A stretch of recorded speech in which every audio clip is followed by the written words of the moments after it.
रेवदंडा येथे महाराष्ट्र भूषण डॉक्टर श्री नानासाहेब धर्माधिकारी स्वागत कमानीचे भूमिपूजन कार्यक्रम मोठ्या उत्साहात संपन्न झाला। महाराष्ट्र राज्याचे उपमुख्यमंत्री एकनाथ शिंदे यांचे आदेशाने रेवदंडा येथे महाराष्ट्र भूषण डॉक्टर श्री नानासाहेब धर्माधिकारी यांचा स्वागत कमानी उभारण्यात येत आहे। या स्वागत कमानी उभारण्यासाठी अलिबाग मुरुडचे शिवसेना आमदार महेंद्र दळवी यांनी पाठपुरावा केला होता। धेरोंडा तानसेवाडी रेवदंडा मोठे बंदर व रेवदंडा बायपास येथील मुख्य रस्त्यावर महाराष्ट्र भूषण डॉ. श्री नानासाहेब धर्माधिकारी स्वागत कमानी नव्याने उभारण्यात येत आहे। या नव्याने उभारण्यात येत असलेल्या स्वागत कमानीचे भूमिपूजन कार्यक्रम गुरुवार दिनांक 16 जुलै रोजी दुपारी ठीक 12 वाजण्याच्या सुमारास आयोजित केला होता।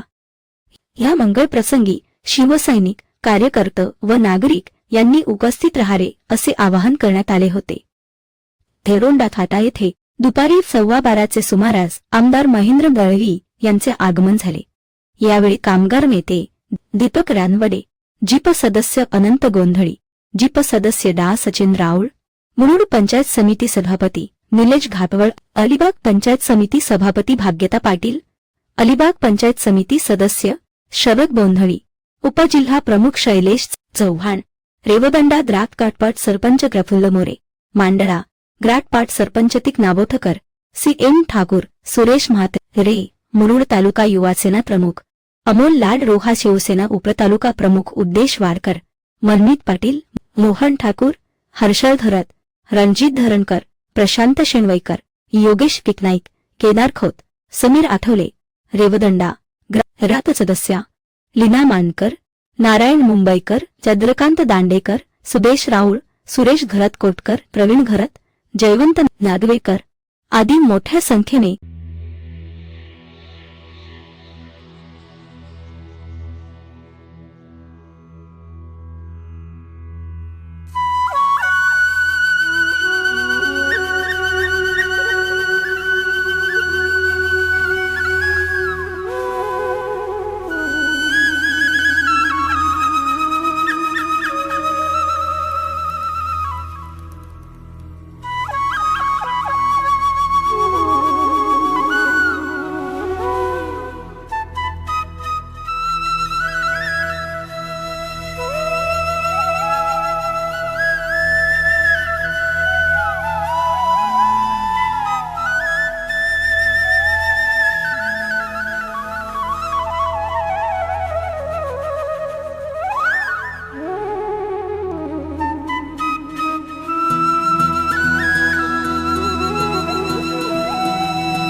बोला शेतकरी नानासाहेबांच्या